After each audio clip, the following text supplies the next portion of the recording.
Welcome to Samba Samba. Enjoy the video. You must begin by understanding why privacy matters and by securing consent. Otherwise, you risk legal or ethical harm. If you own the device, proceed with built-in options. Once done, document consent and the reasons for access so you can explain the how and why later. If you lack consent and suspect illegal activity, make sure to contact appropriate authorities instead of attempting covert access. This protects you and respects the other person's rights while moving the situation forward responsibly. You can often get useful information without breaking privacy settings by using supervised, legitimate tools. For example, screen time shows overall web activity and app usage. This helps you understand patterns without prying into private tabs. If you manage the network, router or DNS logs can show visited domains.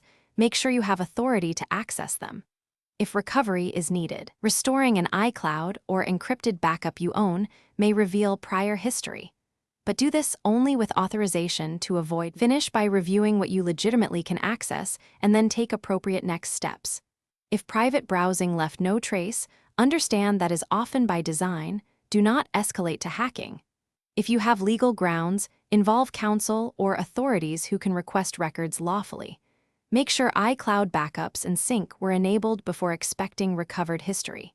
If something fails, double-check permissions and signed consents. This prevents accidental violations and preserves any evidence you may need later. Thanks for watching. Consider subscribing if we helped you.